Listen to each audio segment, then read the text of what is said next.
What is going on, guys? This is Daniel, and today we'll be talking about the Spurs pick and roll defense and how they employ drop pick and roll coverage, which is not just applicable to the Spurs, but also other teams employ similar coverage. And this video will not be about how they defend the pick and pop, as that would be an entirely different video. So let's get to the intricacies of their drop coverage, why it's effective, and how they execute it. Let's start with the role of the on-ball defender in the pick and roll. So on a high pick and roll, what the on-ball defender will typically do is force the ball handler to use his offhand. So here Ginobili, with a screen on both sides, shades Josh Richardson to use his left hand. Some people call this weakening the pick and roll because it's forcing the ball handler to use his weak hand. Then, Ginobili will fight over the screen, and when Richardson takes the pull-up jumper, Ginobili can test from behind without fouling, and that's a good defensive possession. This time, it's Goran Dragic running the pick and roll, and he's a lefty. So what Murray will do is he'll force Dragic to use his right hand on the pick and roll and live with that jumper.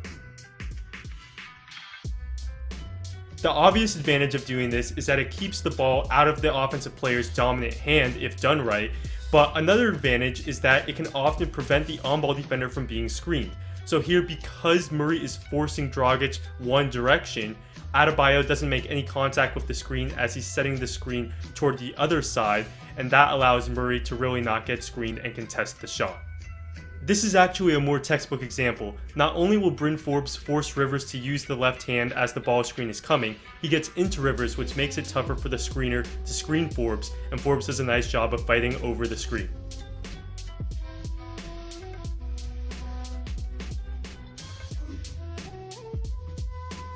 It's invaluable that the Spurs have guys who really fight over these screens hard with great effort.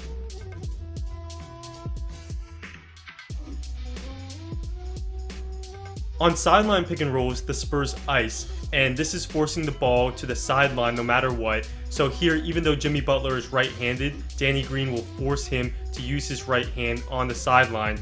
And the point of this is to keep the ball out of the middle where the best passing angles are, and also by keeping it on the sideline, the roll man is more likely to roll down the middle of the lane where there are weak side defenders who can bump the pick and roll. And here, the Spurs defend it nicely.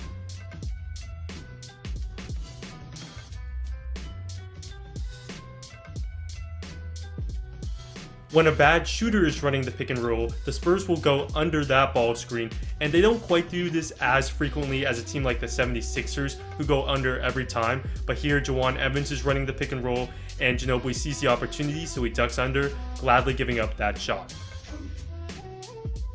Let's talk about the responsibility of the big man dropping back, and no matter where the ball screen is set in the half court, the big man will be about this distance from the screener when the ball handler is using the screen, so about 6 to 8 feet, and as the ball handler is coming off the screen, Aldridge will already be in a back pedal to contain the pick and roll.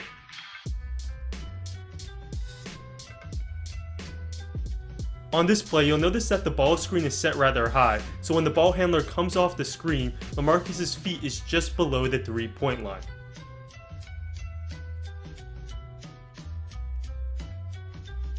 On this play, the ball screen is set closer to the hoop, so when Gasol starts his back pedal, his feet are already at the foul line. This drop does give up the mid-range jump shot without too much resistance, but that's the shot the Spurs want to give up. And on this play, you'll notice that Aldridge doesn't try to contest that mid-range shot, instead he'll box out his man.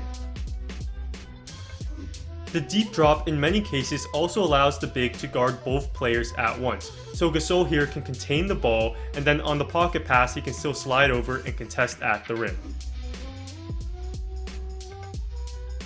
Aldridge does this here, as on the pass to the roll man he still comes over to prevent the shot.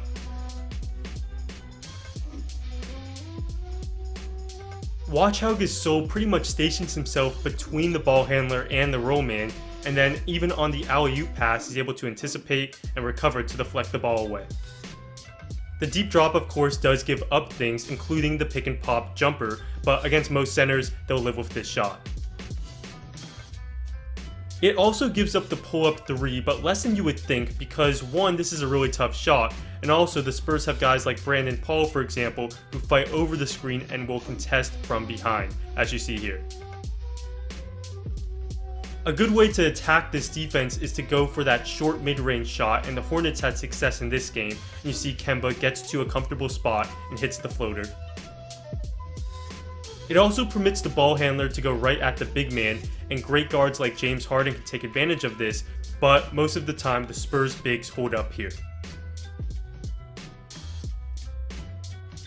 Next, let's talk about how the Spurs late switch or veer when the ball handler gets into the paint and gets downhill. And for this video, I'll simply call it the late switch, and this is really a staple of the Spurs pick and roll defense, and they late switch more frequently than most teams. This is the late switch, so when Harden gets a bit ahead of Leonard here, about 15 feet from the basket, Leonard will late switch. He'll switch on to Nene, trying to take away that pass to the roll, while Aldridge completely engages in Harden now, and here Harden doesn't see this happening, throws the pocket pass anyways, and Kawhi gets the steal. As we watch this play again, notice how here the late switch allows Gay to stay home on the shooter and not have to commit to Nene on the roll. It's a really good general concept. If Ginobili gets screened, why should he continue to try to contest and chase after Harden? Instead, he makes himself useful by late switching, and here he deflects the pass. It's up to the on-ball defender to make the decision to late switch, and it's done when the ball handler gets downhill to about 15 feet, and it's clear he's not taking the pull-up jumper, but instead attacking the rim. In part 2, I'll be picking up right where I left off with the continuation of the late switch, and also how the Rockets figured it out a few weeks ago late in the game, also what the off-ball pick and roll defenders do and their responsibilities, and how the Spurs approach defending sideline dribble handoffs. See you then.